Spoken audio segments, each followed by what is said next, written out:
Hello বন্ধুরা, আবার গপ্প দিদি সুস্মিতার সাথে তোমরা চলে এসছো। দ্য মাউস ট্র্যাপ, আগাথা ক্রিস্টির the mouse trap Bengali narration তোমরা শুনছো, এবং আজকে হচ্ছে 6th পার্ট বা 6ষ্ঠ পর্ব।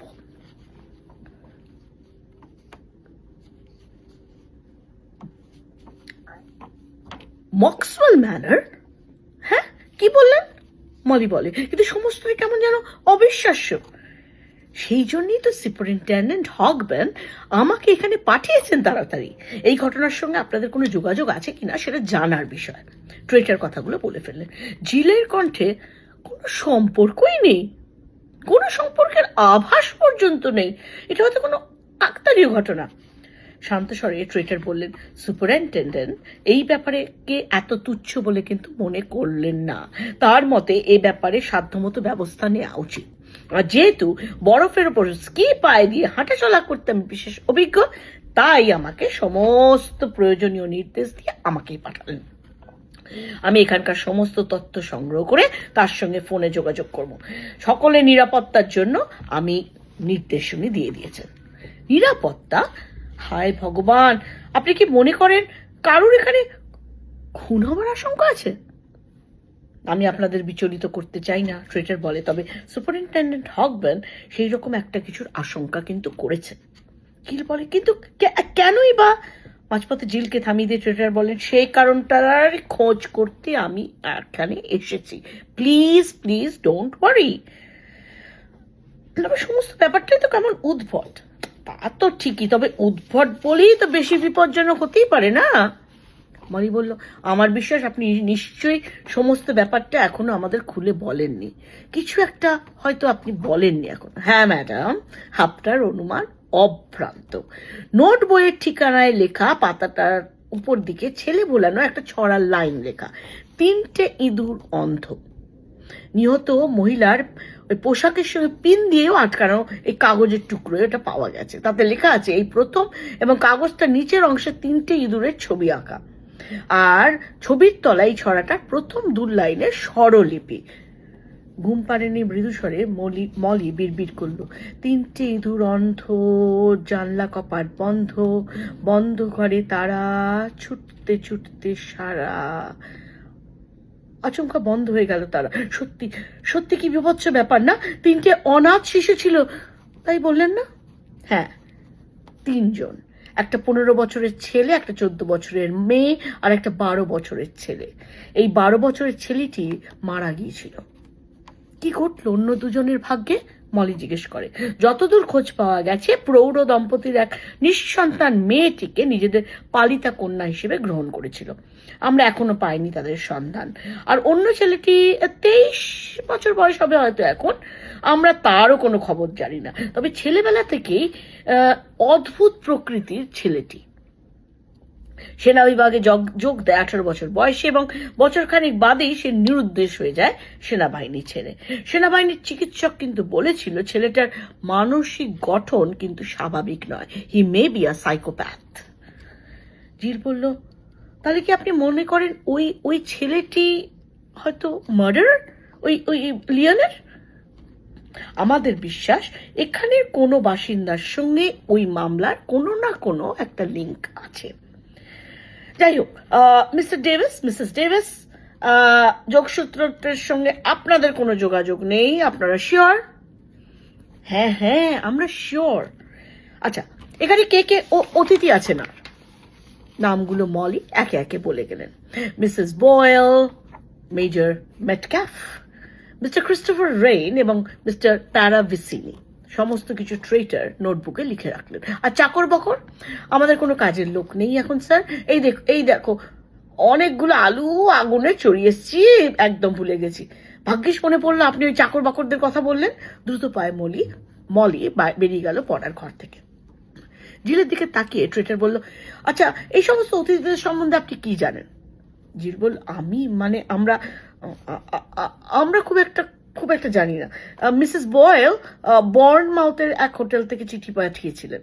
মেজর মেটক্যাপ লিমিংটন থেকে এসছেন। কেনসিংটনের একটা প্রাইভেট হোটেলে থাকতেন মিস্টার রেইন।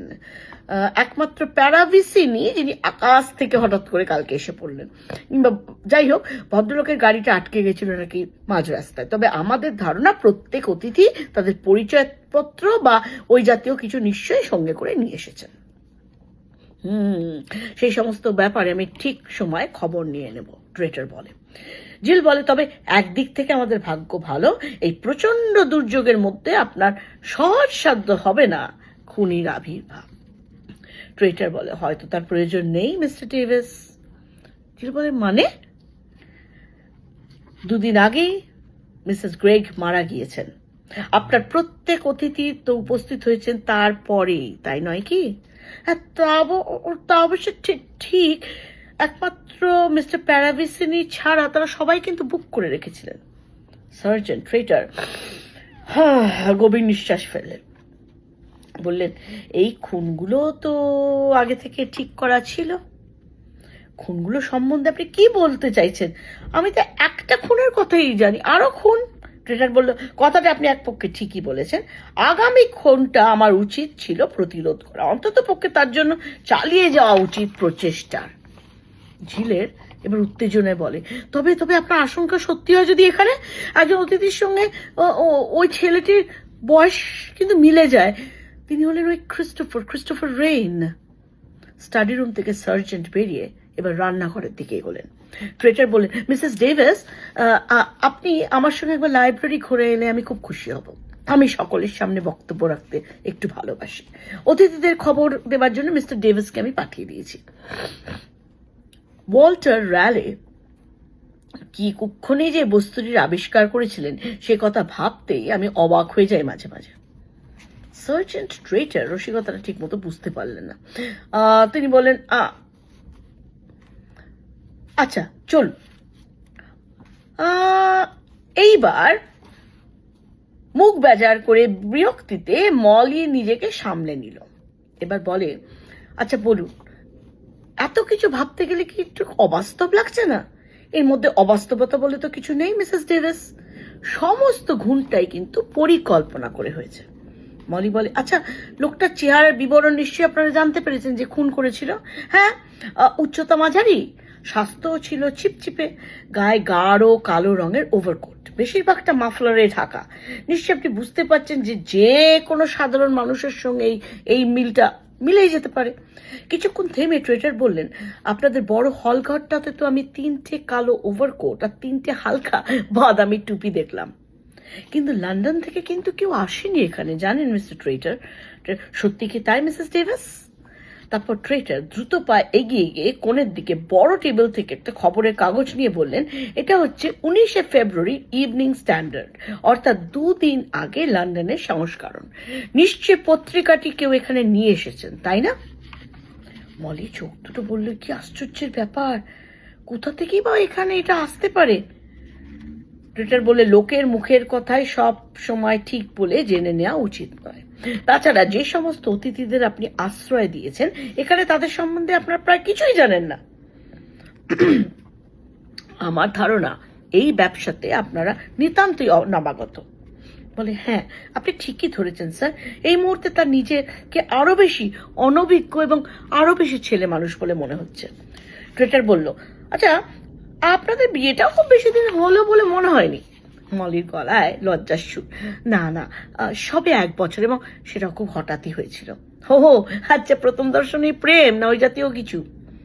এই ধরনের ব্যক্তিগত ব্যাপারে নাক গলানোর জন্য মলি জানাতে পারল না কোনো তিরস্কার। বলল, বিয়ের আগে 15 দিন আগে পরিচয় আমার। ও আচ্ছা, ওকে।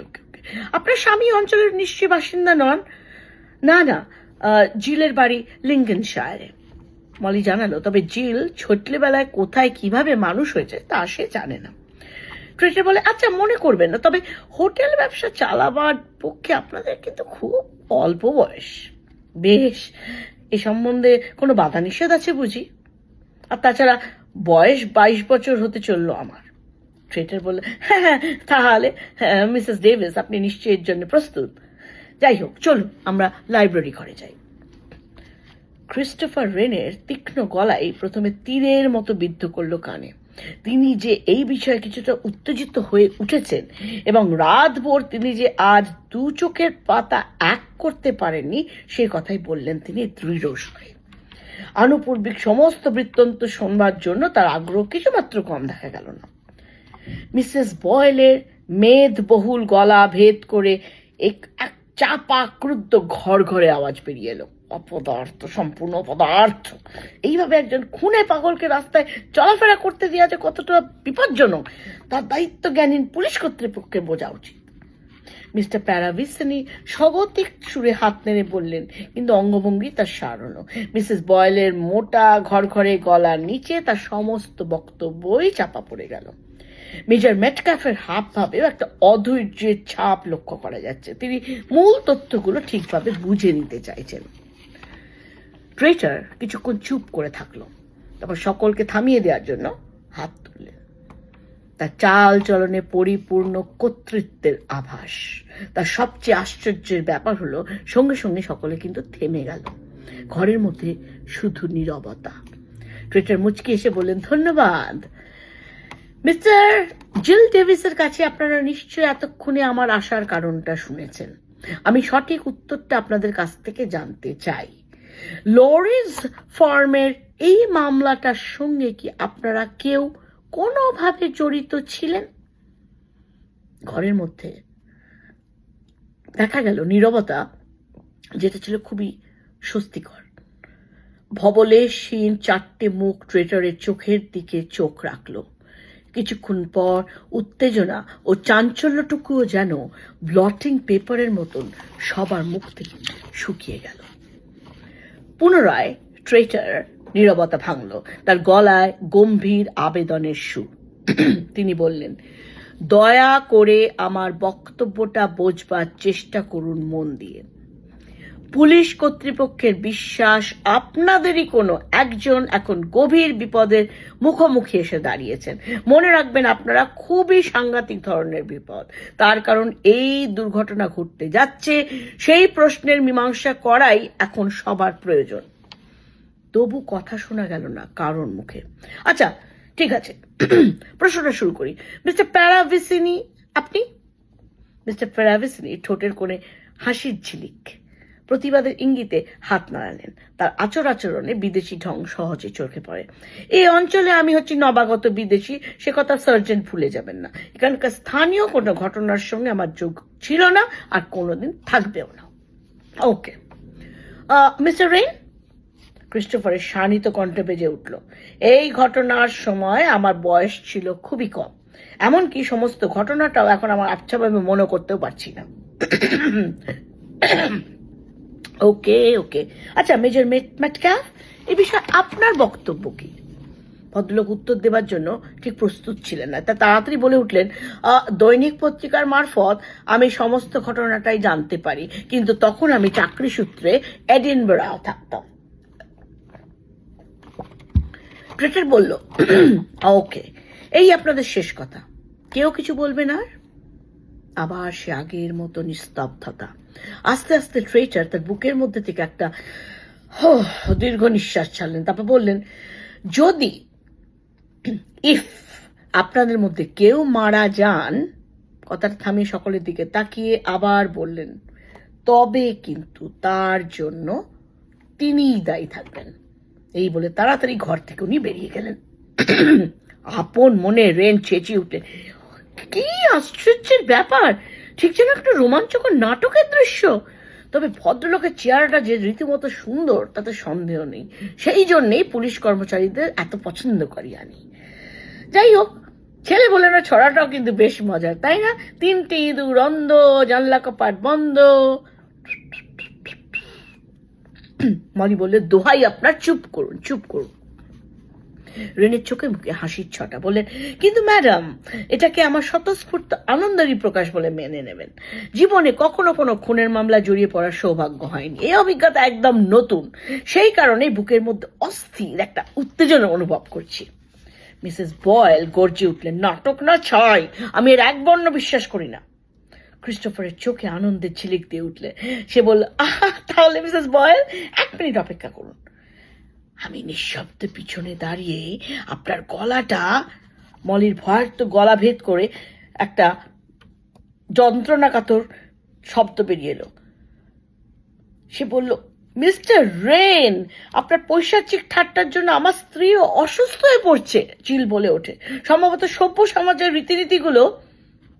মেজর মেটক্যাফ বেজার মুখে বলল, যদিও এটা কোনো ঠাট্টা তামাশার ব্যাপার নয়। প্রতিবাদে মুখর হয়ে রেন বলল, কিন্তু মেজর, সত্যি কি তাই? পাগলদের তো ঠাট্টা তামাশা এরকমই হয়ে থাকে, আর সেই জন্যই তো সমস্ত পরিস্থিতিটার মধ্যে একটা অদ্ভুত মাদকতা মিশে রয়েছে, তাই না? তার চোখ সবার চোখের উপর দিয়ে ঘুরে গেল আস্তে আস্তে। ঠোঁটের ফাঁকে লেগে রয়েছে তার হালকা হাসির রেখা। সে বলল, একবার যদি আয়নার সামনে দাঁড়িয়ে নিজেদের চেহারাগুলো আপনারা দেখতেন। ট্রেটারার মতোই সঙ্গে সঙ্গে ঘর থেকে বেরিয়ে গেল। মিসেস বয়লি এই চেতনা ফিরে পেলেন। তিনি বললেন, সভ্যতা ভব্যতার লোষ্টুকু নেই এর মধ্যে। কথাবার্তাগুলো শুনলে মনে হয় এই হচ্ছে পাগল, বিকৃত মনস্কর লোক, কিন্তু এমন ভাব থাকে যেন তার খুব টনটনে জ্ঞান। চিন্তার সুরে মেজর ম্যাটক্যাপ বলে, ভদ্রলোক বলেছিলেন গত যুদ্ধের সময় একবার বিমান দুর্ঘটনার মুখে পড়ে তাকে নাকি পুরো 48 ঘন্টা থাকতে হয় মাটির নিচে কবরস্থ হয়ে। আমার দৃঢ় বিশ্বাস ঘটনাটা যথেষ্ট গুরুত্বপূর্ণ। মিসেস বয় বলে, লোকে তাদের স্নায়ু দুর্বলের কারণ হিসেবে এত বাজে অজুহাত দেখায়। আমি জোর গলায় বলতে পারি, এই যুদ্ধের ধকল আমাকেও খুব একটা কম সামলাতে হয়নি। অনেকের চেয়ে আমার অভিজ্ঞতা আরো বেশি। তার জন্য স্নায়বিক বৈকল্য কিন্তু আমার ঘটেনি। তীর্যক সুরে মেটক্যাপ বলে, আমার মনে হয় বর্তমানে যা কিছু সমস্যা সব আপনাকে ঘিরেই মিসেস বয়। তার মানে কি বলতে চান? মেটক্যাপ শান্ত গলায় বলে, 1940 সালে আপনি তো এই অঞ্চলের রিফিউজি পুনর্বাসনের দপ্তরের ভারপ্রাপ্ত অফিসার ছিলেন। বলুন তো, কথাটা সত্যি কিনা? মিসেস বয়েলের চোখে মুখে দেখা গেল রাগের ছাপ। তিনি বললেন, তাতে অন্যায়টা কি হয়েছে? মেটক্যাপ গম্ভীর গলায় বললেন, 3টে অনাথ শিশুকে লরিস ফার্মে পাঠানোর জন্য আপনি তো মুখ্যপত্র দায়ী। কিন্তু মেজর ম্যাটক্যাপ ওই রকম শোচনীয় ঘটনার জন্য কেনই বা দায়ী থাকবো আমি, বলতে পারেন? আমি ওই ফার্মের কর্তৃপক্ষের সঙ্গে কথাবার্তা বলে সন্তুষ্ট হয়েছিলাম। তারাও 3টে বাচ্চাকে সবিশেষ আগ্রহ দেখিয়েছিল মানুষ করবার জন্য। তবে আমি কেন মাঝপথে এই দোষের ভাগিদার হব? বা ওই দায়ী দায়িত্ব সমস্ত আমার ওপর পড়বে? শেষের দিকে তার গলার স্বর ম্লান হয়ে এসেছে মিসেস বয়েলের।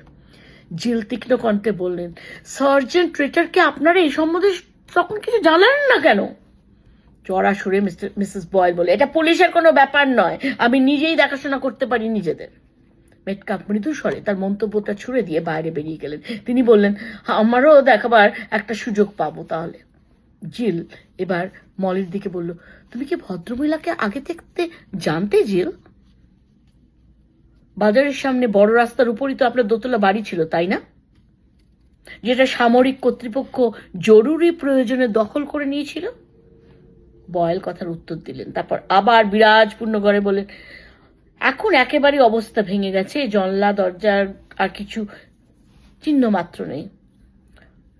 হঠাৎই অকারণে হাসতে শুরু করেন মিস্টার প্যারাভিসিলি।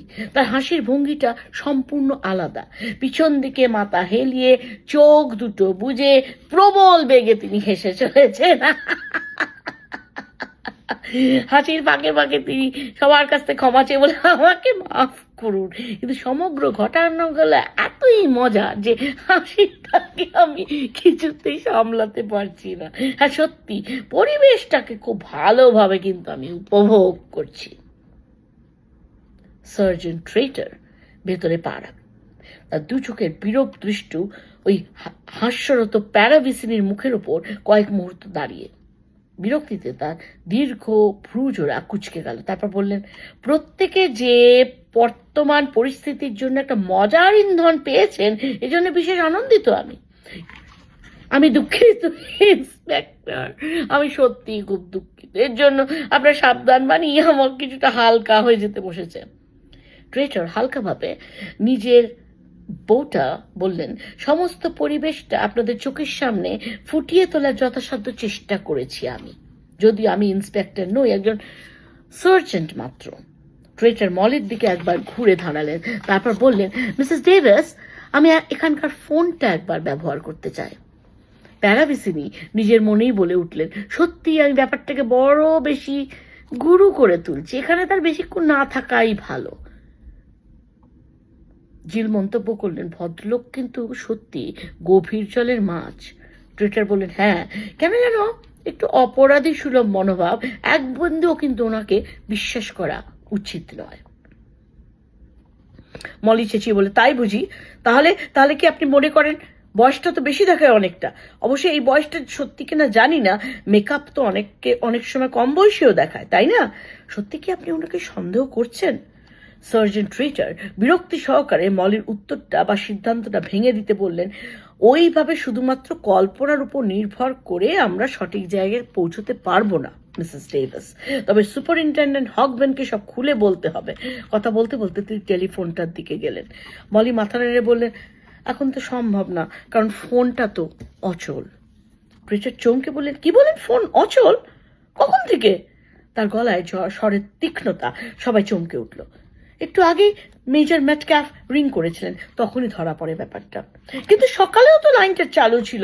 সুপারিনটেন্ডেন্ট হকব্যান্ডের জরুরি নির্দেশ পেয়েছেন আপনারা? হ্যাঁ, সে কথা তো ঠিক, বোধহয় 10টা নাগাদই ফোনটা বিকল হয়ে গেছিল। বাইরে যা অবস্থা, কোথাও হয়তো বা তার ছিঁড়ে গিয়েছে। ট্রেটার গম্ভীর মুখটা তাও কাটল না। তিনি বললেন, খুবই আশ্চর্যের ব্যাপার।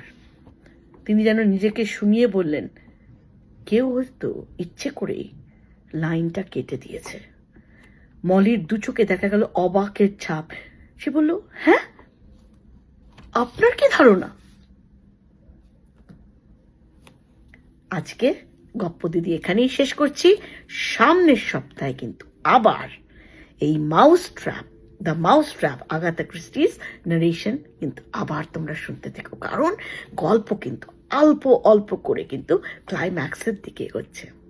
আজকে আসি, বাই, নমস্কার।